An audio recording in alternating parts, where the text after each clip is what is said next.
At this moment, I would like to present Evelyn Rosario to give us the opening remarks.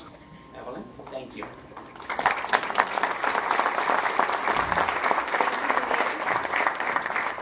Muy buenos días. Good morning. I'm going to speak in both languages, so please bear with me.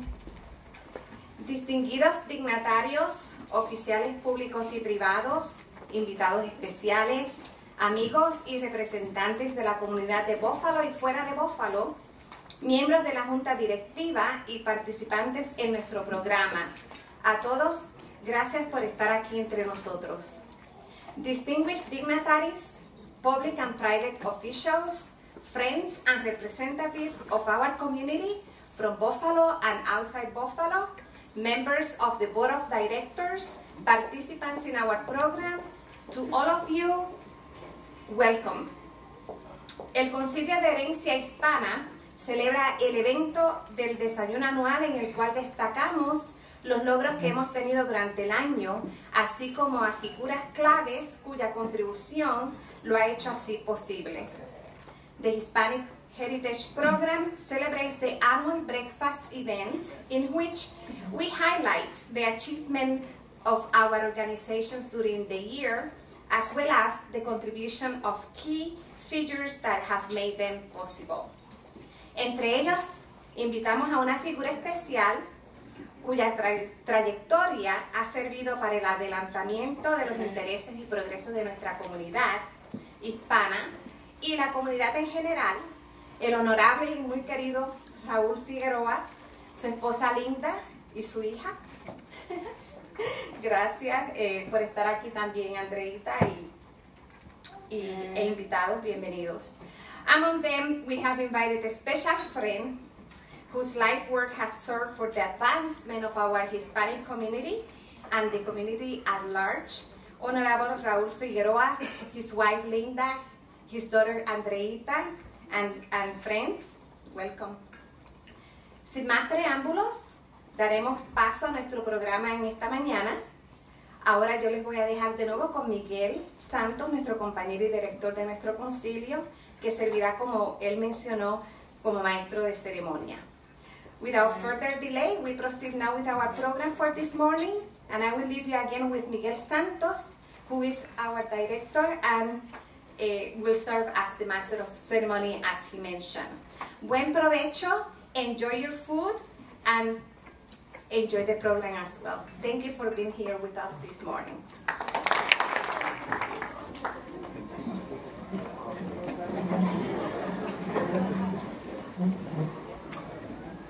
At this time, I think so is the time to say thank you to the Spanish Heritage for preparing this wonderful opportunity and celebration. At the same time, we normally are all believers, believe in God, and we ask God to bless us, to bless the community, to bless the country, to bless the people working and doing this wonderful celebration here. Bless, oh God, bless the food we are going to eat. Bless everyone here, and bless everyone for all the things. And we ask you, bless us, protect us, and keep us faithful to faith, to God, faithful to each other, loving each other, and have open mind, open heart for everyone. And keep the Spanish we say, my house, mi home, mi casa es tu casa. That means the condition of the Spanish. We are general people. We are friends of everyone. We want to be friends, and we want to respect everyone, and we want to respect everyone too. We want peace, peace, and peace. May God bless us, bless everyone, and bless everyone in the name of the Father, and of the Son, and of the Holy Spirit. Amen.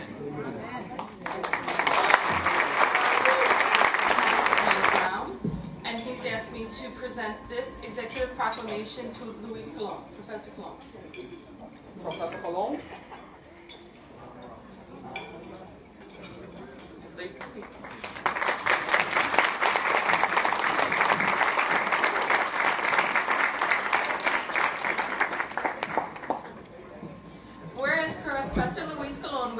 by President Barack Obama as a recipient of the Presidential Award for Excellence in Science, Mathematics, and Engineering Mentoring on March 27, 2015.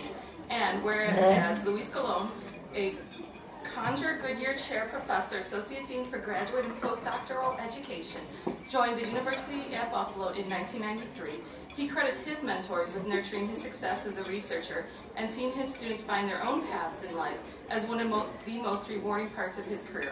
And whereas his achievements in mentoring include creating a pipeline to enable students from his native Puerto Rico to study chemistry at the University of Buffalo, he co-founded the Institute for Strategic Enhancement of Educational Diversity at the University of Buffalo. Summer research opportunities to undergraduates in many STEM fields, personally guiding the education of dozens of students, including many minorities, and participating in existing programs that support underrepresented students in graduate programs. And whereas Professor Colon was nominated for the Presidential Award for Excellence in Science, Mathematics, and Engineering Mentoring by University at Buffalo Chemistry Professor Joseph Gardella, a past recipient of the same honor.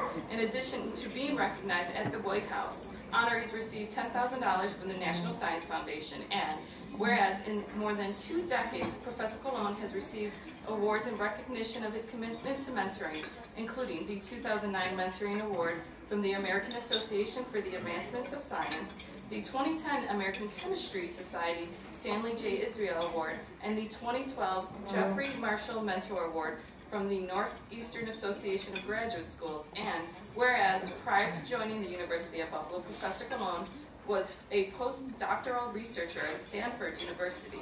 He earned his bachelor degree in chemistry and the University of Buffalo at Gaye in 1981.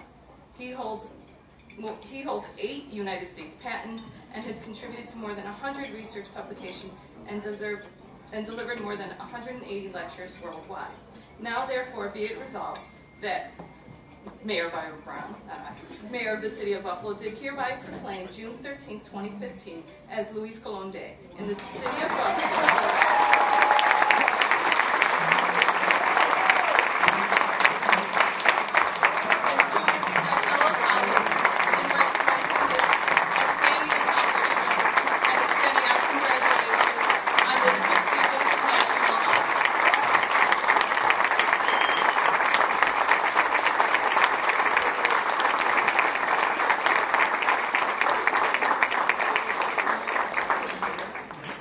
Thank you very much. This is really a great honor.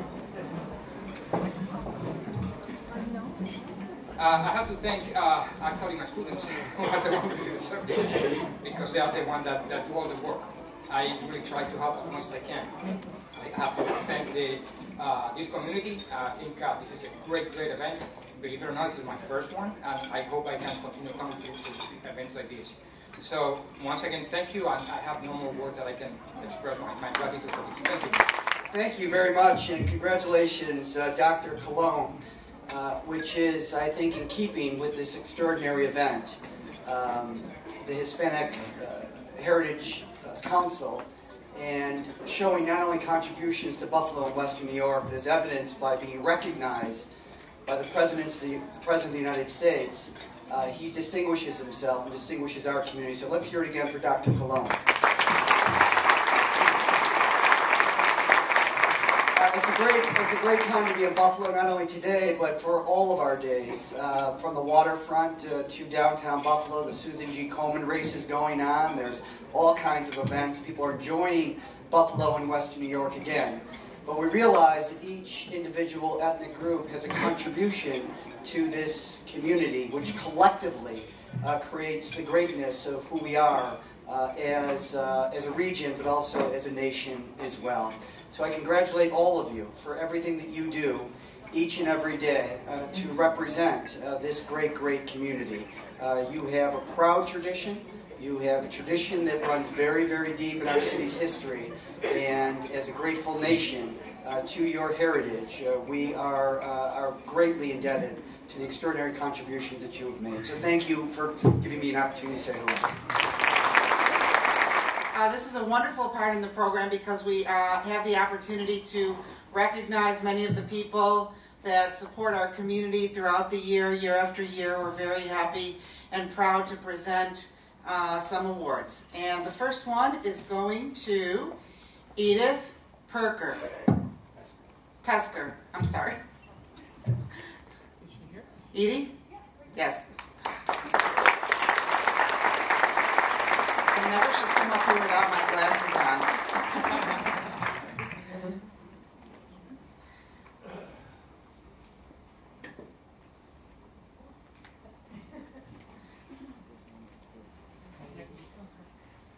So the Hispanic Heritage Council of Western New York extends sincere appreciation to Edith Pesker for your unwavering support of our organization and community. Gracias from the Hispanic Heritage Council. Today, the faith-based community celebrates a very important event, and that's El Día de San Antonio, the Day of St. Anthony. And at this time, I'd like Father Rodriguez to come up, please.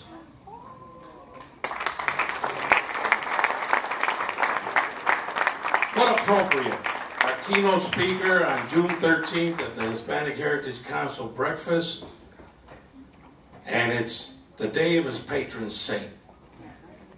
A gentleman that's been a cornerstone of faith in our community, has moved many people from all ages, and especially the congregations that he led in North Tonawanda, in Buffalo, the Immaculate Conception Church.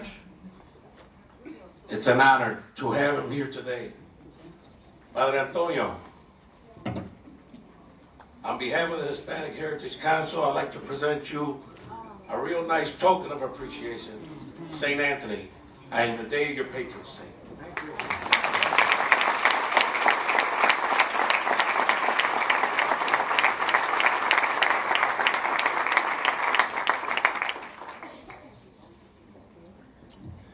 I received this not for me, for the community.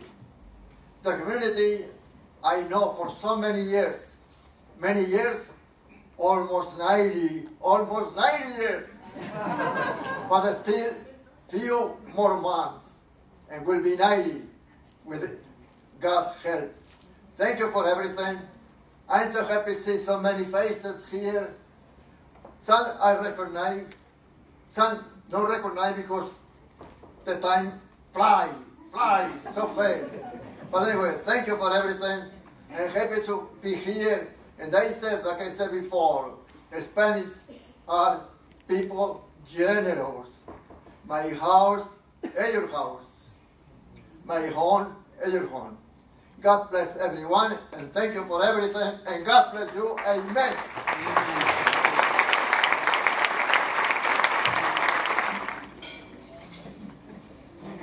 The keynote speaker is always one of the main highlights of our annual breakfast. This year's speaker is no exception. The gentleman that I am about to introduce to you is a man of the people. Born in Puerto Rico.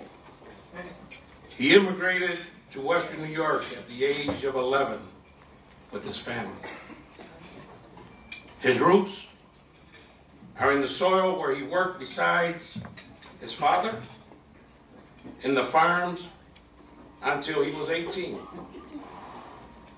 Then at the canning factories, and finally the local steel plant. If you look at our history of Hispanics here in Western New York, they pretty much came through the same path. The same path. That's why the keynote speaker today is very fitting for this occasion and very fitting for our community. As always, education was the key to success. He first attended the University of New York State at Fredonia and then earned a law degree from the University of Buffalo Law School. He says there is nothing like hard manual labor to make a young man appreciate education. That was followed by a productive, successful career.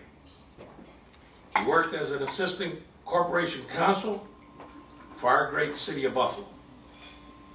served as an assistant New York State Attorney General, and was appointed as to the position of Buffalo City Court Judge when he served 2 terms before his retirement. During his long, illustrious career, the Hispanic leader always remembered where he came from. Growing up in an immigrant family, him with very different experiences than his peers.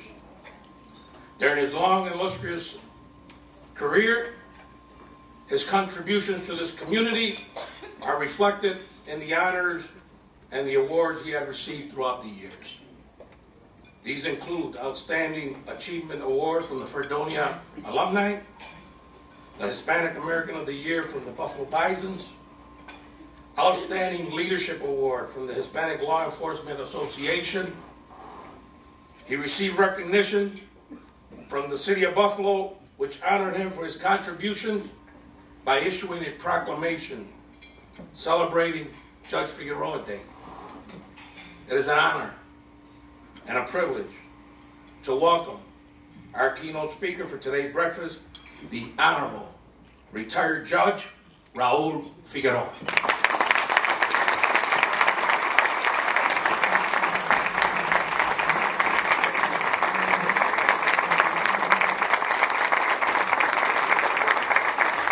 Thank you very much. Thank you very much. I would like to announce that I'm running for judge again. My whole committee is here, okay? But, you know, it's a privilege and an honor to be here with you. I was here a couple months ago, and I ran into Olga Mandel Kern. I don't know how you go, what name you go by, Olga, but she said to me, you know, we're now considered the elders of the community. And, you know, I just turned 69. I didn't know that I was going to be an elder. And it kind of scares the daylights out of me. But I you know, what Kaz said, you know, about what I went through, it's interesting. And I want to recap some of that because I think people have to understand that the American dream is alive, you know, and that we could do it. Hear, hear. But anyhow, when I first came to Buffalo in '71, the elders at that time were, you know, Pucho Livencia, Confessor Cruz, Isaías Gonzalez, Carmen Rodriguez, Carmen Feldman, Pedro Mauras. I'm here in Buffalo because Pedro Mauras called me and told me there was an opening at the University of Buffalo. I met him in Dunkirk, but I haven't seen him in years. And of course, Juan Texidor. The interesting thing about Juan Texidor is that, you know, I don't know if he's an elder because I feel that he's my age now. You know, and he's always there, okay? And it was nice to see the Reverend, you know, Rodriguez. You know, I first met him when I moved to Dunkirk in 1958, so that's a long time ago.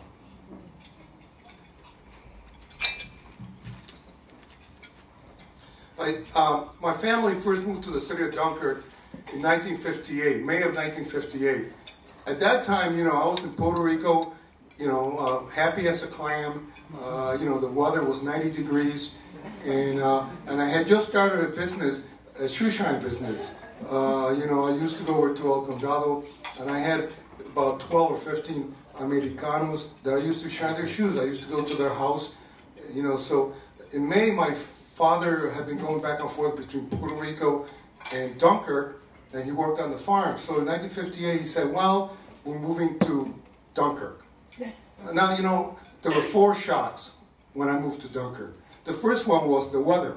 You go from, you know, 90 degrees to 30 degrees. That's cold. That is cold. Number 2, there was snow. You know, number 3, nobody spoke Spanish. I mean, and, you know, number 4, I was placed in 4th grade. I needed like 1 month, a month and a half to finish the 7th grade in Puerto Rico. And I had no clue, you know, because I wasn't familiar with the school system. So, you know, now I'm, you know, 12, and I'm in school with kids that are 4 years younger than me. But anyhow, I didn't realize the significance of that until the following year when I went back to school, and I was still in 4th grade because I had come at the end of the year, so I spent about a month and a half in fourth, then came back and was in fourth grade again. So, you know, I've always been very bold, and obviously I wouldn't be where I am if I wasn't. And so once I understood enough English, I spoke to the principal and I said, you know, why am I in fourth grade when I moved down here a year ago, I was in seventh? The principal said, well, I can't tell you. So she said, well, why don't you go talk to the superintendent? Now, you know, so luckily the superintendent was right next door to the school that I went to. So I went up to the superintendent. I just went in, knocked on the door, and said to him, you know, I'm here because I need to talk to you about maybe jumping a couple grades. He said, well, I explained to him what happened. And, you know, if I would have known a good attorney at the time, maybe it would have helped. But anyhow, so I said to him, well, you know what? I explained what happened, and he said to me, I can't do anything for you because if I do it for you, I have to do it for everybody else. I said, well, who else do you know that has been placed back 4 years? He said, nobody, but I can't do it. So, you know, so I stayed in fourth grade, and the math was real easy, and you know, but I didn't speak any English, so I always asked, how do you spell things? And I learned how to spell, and I became a really good speller. So good that in fifth grade, I was a spelling bee champ for the whole school system, you know? And they gave me a pen and this great big dictionary, you know, Webster's Collegiate Dictionary. So I went through, you know, fourth and fifth grade. When I got to the sixth grade, now, you know, I'm 14, going on 15, and the sixth grade teacher says to me, you're too old to be in sixth grade. I said, well, you know, it's not my fault. She said, well, I'm going to have you placed in a special class. And so I was tested, and luckily I was okay. I don't know what the results were, but they didn't throw me out of sixth grade. So I'm marching along sixth grade, seventh, and eighth. I get to eighth grade, and now we have to meet with a guidance counselor. The guidance counselor, I have friends that were, you know, that were ahead of me, so I knew that when you go to high school, there were 3 tracks. You could either go into a trade, you could go into a business, or you could go into a college track. So I met with Mr. Brown, and he says to me, okay, what do you want to be? You want to be a plumber, a carpenter, electrician, or an auto mechanic? I said, I don't want any of those. Plus, there were no girls at the industrial high school. So anyhow, so I said to him, what's the hardest thing that you have? He says, well, college entrance. I said, I'll take that. He said, you can't take that, that's too hard. I said, you know, that's what I want to do. So he said, well, if you want to take college entrance, you have to tell me what you want to be. So out of the clear blue, I said, I want to be an engineer. Why I said that, I have no idea, okay? Now, and I'm glad that he didn't ask me what kind of engineer, because I would have been in trouble. So he said, well, if you want to be an engineer, you have to take 4 years of math, 4 years of science, and 4 years of German. I said, okay. So I took 3 years of German, because they didn't have a 4th year. I got a religious diploma in German. I was in Germany 2 weeks ago, and it really didn't help. All I can say, but I took 4 years of science, you know, including physics, and I took 4 years of math, including, you know, calculus. And I had no idea what I was getting into. But anyhow, so, you know, I keep going along. Now comes the junior year. For the junior year, you want to apply to college. Because I was much older, you know, I turned 18 when I was in 10th grade, I started hanging around with some of the college kids at Fredonia College. So I went up to Mr. Brown, and I said, Mr. Brown, you know, I would like to apply to college. He said, well, I can't bother with you because I have parents who want their children to go to college. I said, well, you know, why am I here? Anyhow, so I went up to the college, I picked up an application, and luckily there was a liaison who worked with the Spanish community, and I met with her and I said, you know, I need some help. So she helped me to fill out the application. She made sure that the application went through the process, you know, with the guidance office. So, you know, I applied to one college, I got accepted, and there I was. So, you know, I was going along doing real well, and for my junior year of college, I came across a program that was being offered by the college in Bogota, Colombia, people say, why didn't you go to Puerto Rico? They didn't have a program going to Puerto Rico, okay? So anyhow, so I ended up going to Bogota, and I met my wife, Linda, and first she wouldn't go out with me, but anyhow, so we started dating, and I stayed there for a year, and I came back, and I finished college. I was still dating Linda at the time, and now, she was from Muskegon, Michigan, I'm from Dunkirk, New York. I didn't want to go to Muskegon, and she did not want to come to Dunkirk, okay? But we wanted to get married. So we agreed that whoever got a full-time job first, the other one would go there.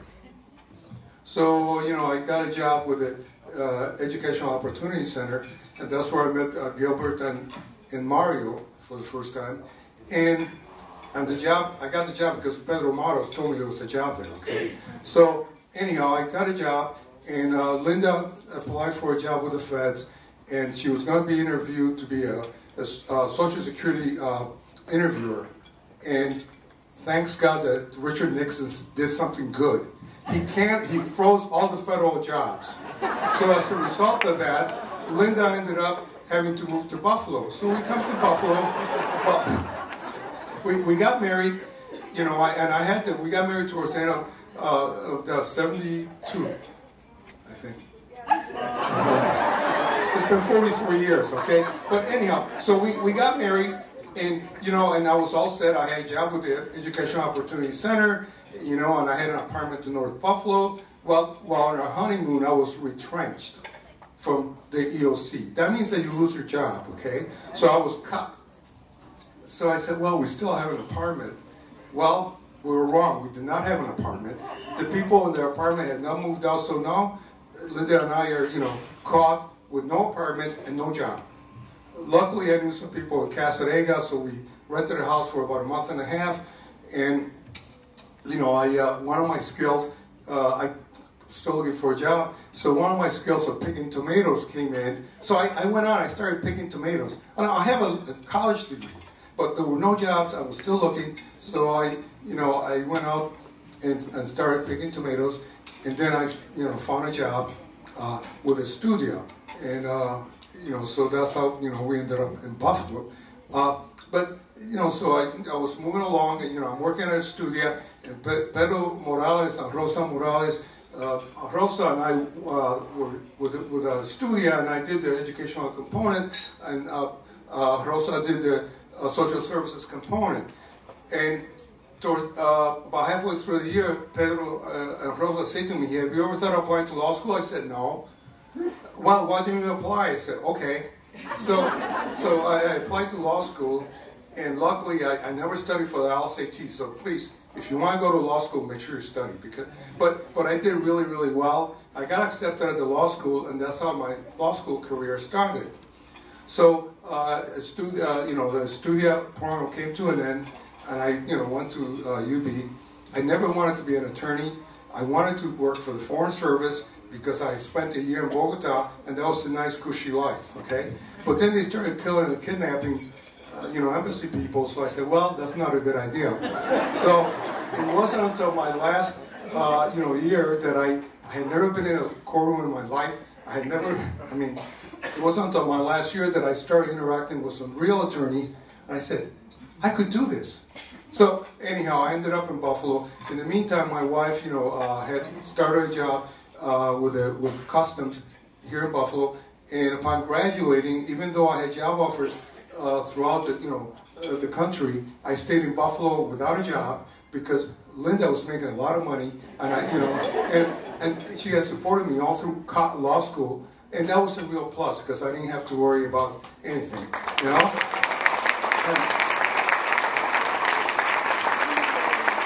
I want to say something.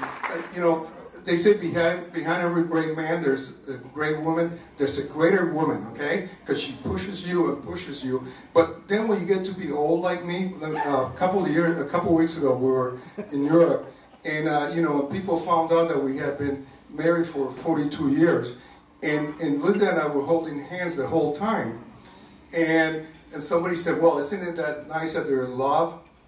It wasn't that we were in love, well, we still are, but it was that, Linda has had a hip replacement, and she needs support, okay? So if you ever see an old couple, see if one of them is limping more than the other, because when you get to be old like me, then you have to support each other. Okay? All right? But anyhow, so I went through all those jobs that Cass mentioned. I worked for the city of Buffalo for 4.5 years. And what people didn't know was that I used to go in every Saturday or Sunday into City Hall to do extra work because I was that dedicated. And I didn't know that the Mayor Griffin kept track of people that did that, okay? So anyhow, I went through there and then I went over to the state attorney's office. I started my career in city court. And this is important because my whole legal career revolved around a circle, which is called Niagara Square.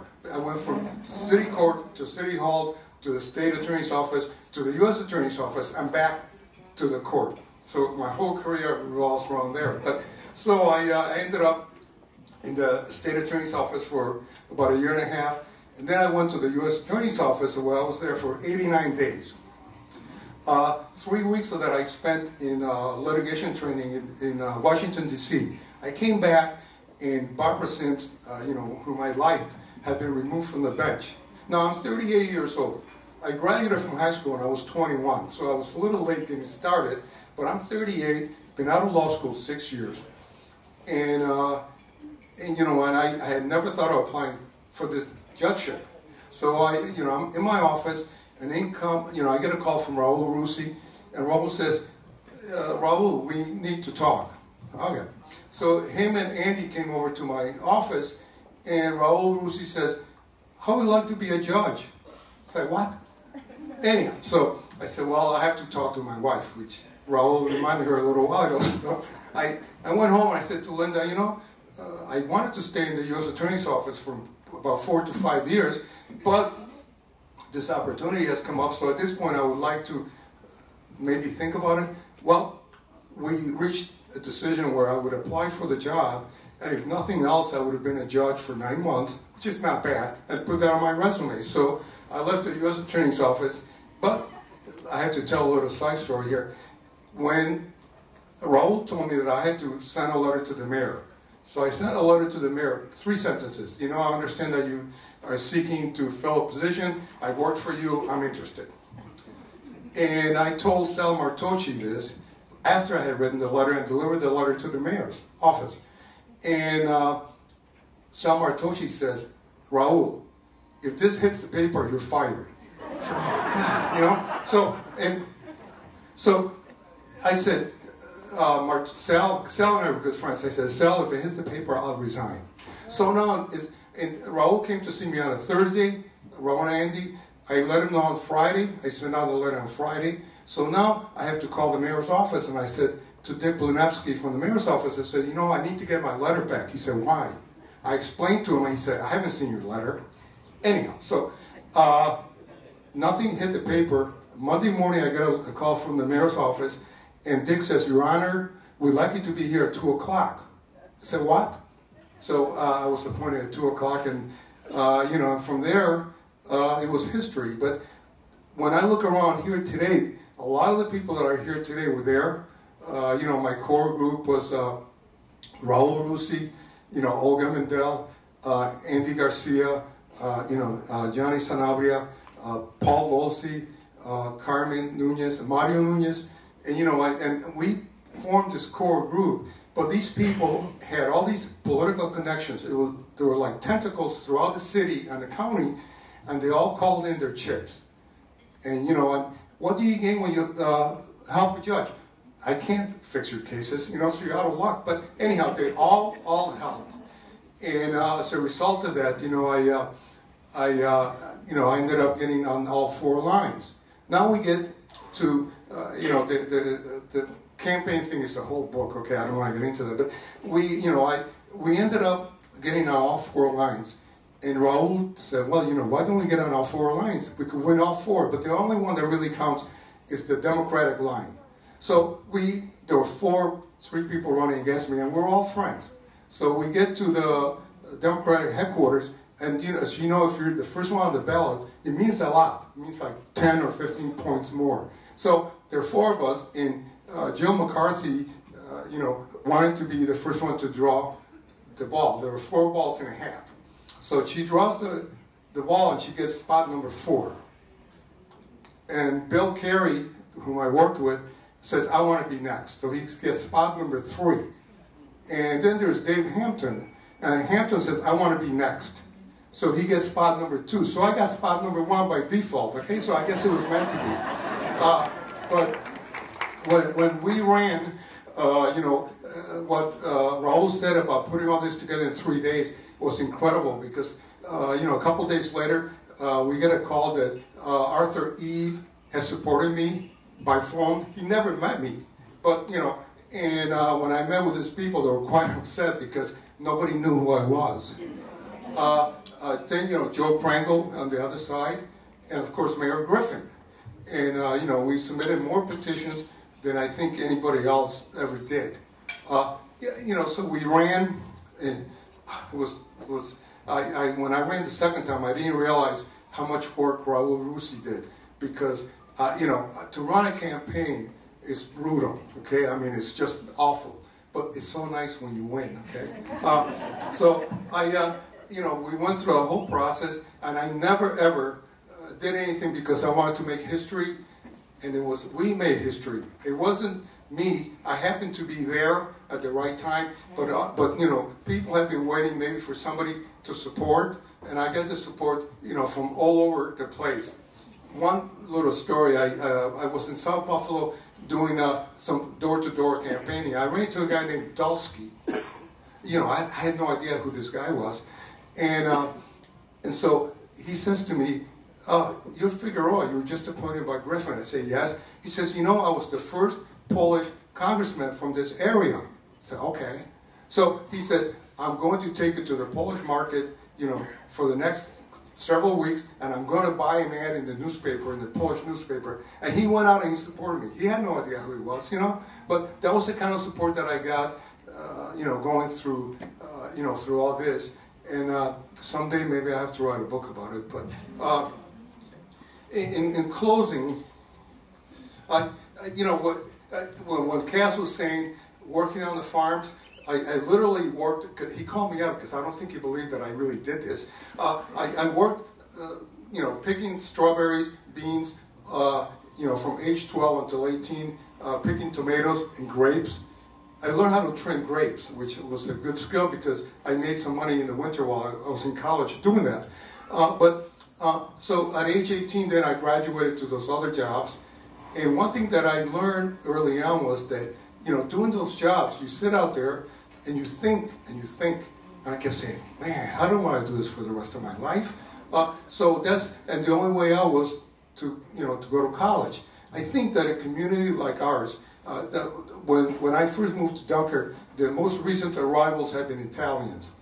And all the farms in Dunkirk or Chautauqua County are owned by Italians because when they moved in from Italy, and I met first immigration Italians, they couldn't speak English, they couldn't get jobs, so they bought land and they grew grapes.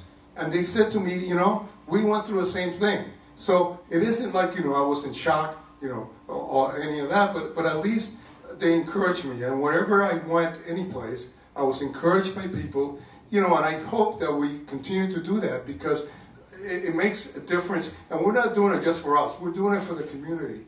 And I think that whatever we do enhances the community. And I think that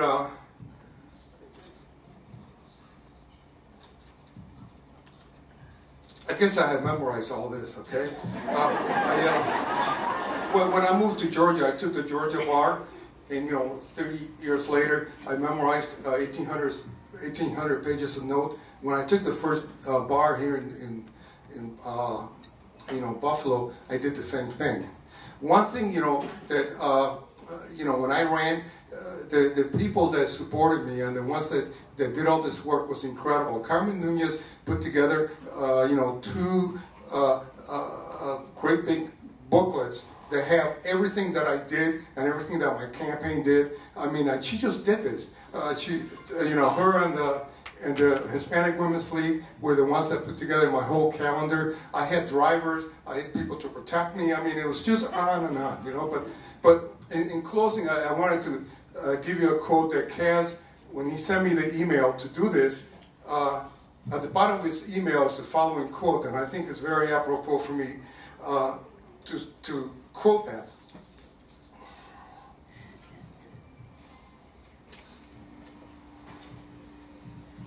And it goes as follows. The greatest accomplishments in life are not achieved by individuals alone, but by proactive people pulling together for a common good. And that's by John Murphy. I don't know who he is. Okay, John J. Murphy. But I think that, that's what we have done, and I continue to see that.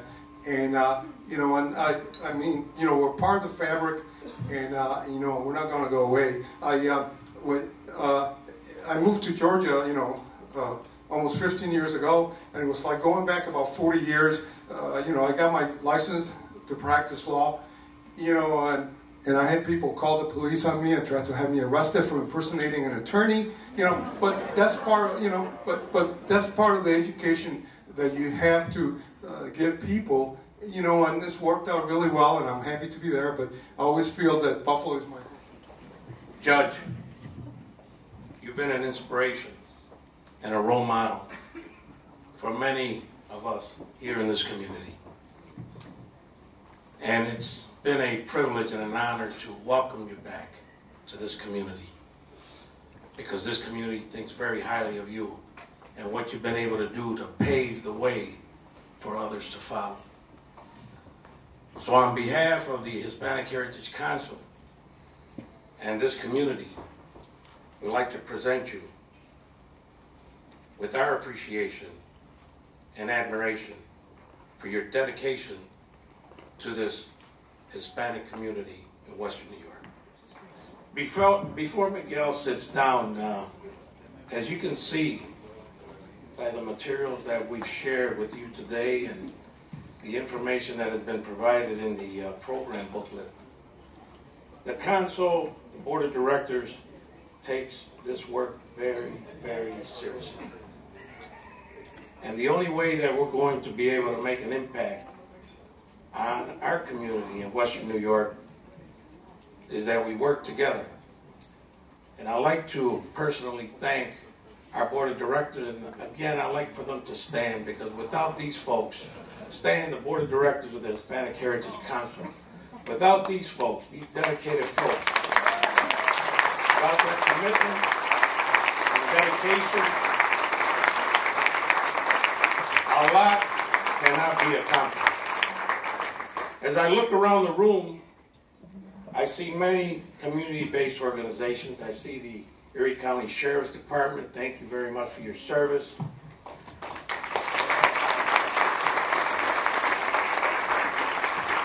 Our veterans are here. Thank you very much for your service.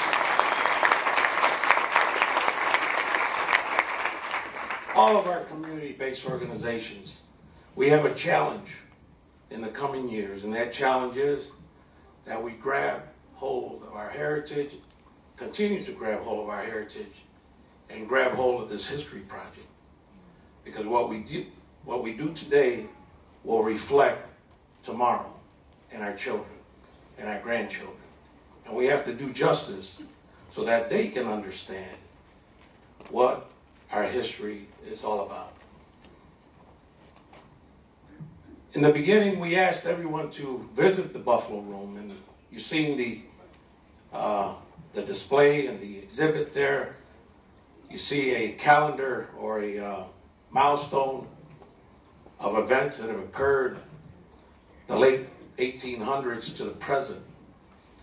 Folks are mentioned there. Community-based organizations are mentioned there. Events and activities are mentioned there. Everyone that had an influential part to sort of making what our community is today. We have tried to be fair with the information that we've been able to gather. And this timeline will continue to grow as years come. But as you can see, every organization, every person, every elected official, every event and activity had an integral part of the makeup of our community, and we're very proud of that. We're very proud of that.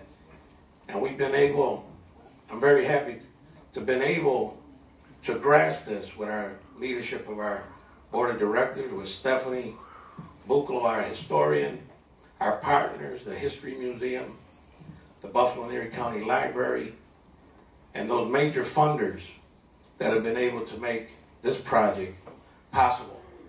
And I'd like to make an announcement. Is the folks from M&T Bank here? Stand up. It is with great pleasure that I bring you the latest news regarding Bring Us Your History project.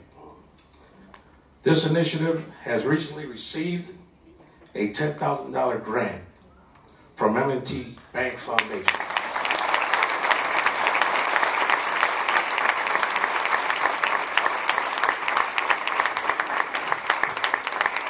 The foundation believes that as a corporation citizen, it should provide resources to non-for-profit organizations such as the Hispanic Heritage Council and others, which make our communities better places to live and work.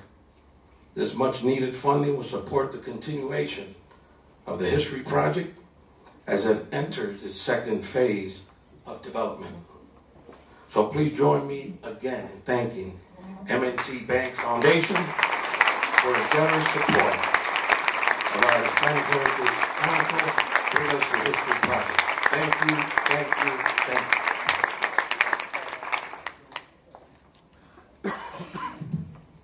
Miguel didn't tell you, but Miguel was one of the founding members of this organization, just like others that are listed on the program.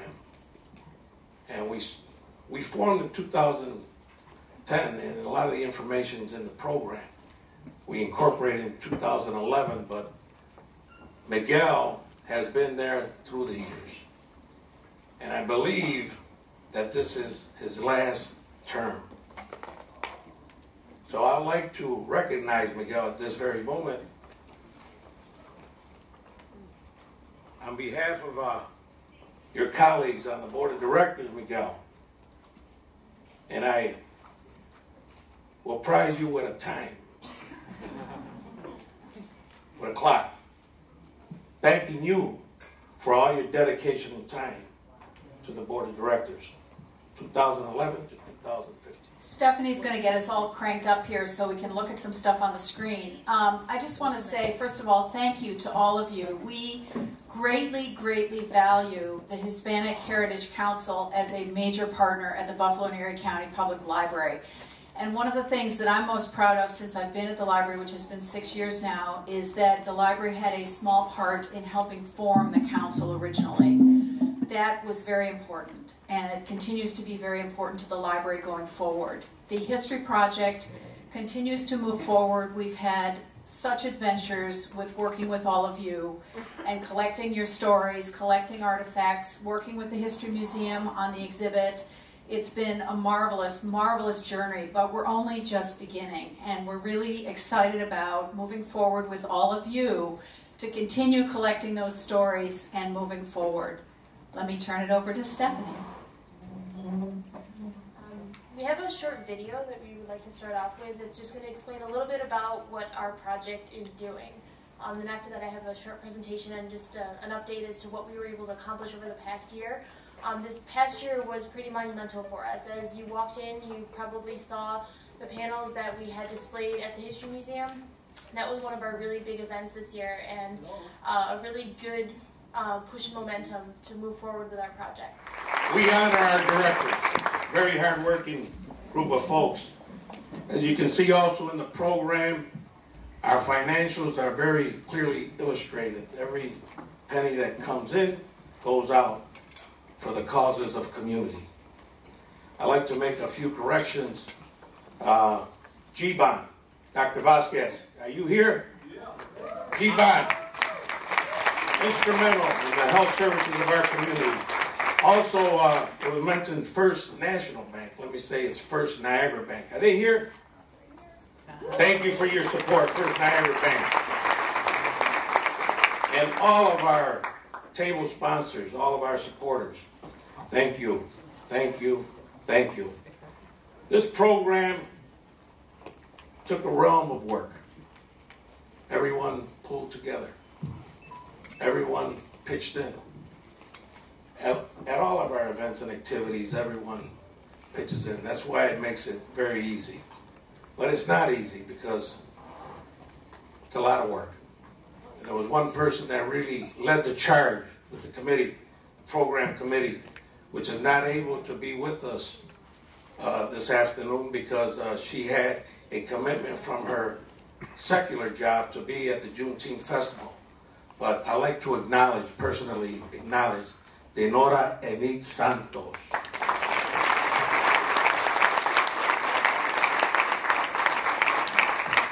It's one of our new board members, a very vibrant, very visionary, and we're glad to have her on our council. What do you need? Okay, yeah. Okay. At your seats, there's gift bags. And the gift bags contain wealth of information and little gifts. But one of the mementos that are in that gift bag is this magazine, the Western New York Heritage Magazine. And I'd like to invite you at your leisure to go to page, I believe, 66, Tammy? Is it 66? Please remind me. Yeah. Page 66 through 70. It's an article that's titled, let me see, I got it written right here. It's an article that's titled The Story Preserving Hispanic Heritage in Buffalo, Western New York. It was authored by our secretary, Dr. Tamara Alsace. Tammy, thank you very much for that article. But there's a circulation of over 50,000 of these magazines, and that's the type of impact that we would like to make as an organization, to make sure that our heritage, our history, and our culture is not only known statewide, but across the country. So with that, I'd like to close personally before I turn it back to Miguel. I'd like to thank each and every one of you for spending this special afternoon with us. It's hard to get away from the family, the Saturday chores and what have you, but this is very special to our board of directors. It's very special to me personally. I'd like to thank each and every one of you for taking time out of your schedule and spending time with us this afternoon. Thank you.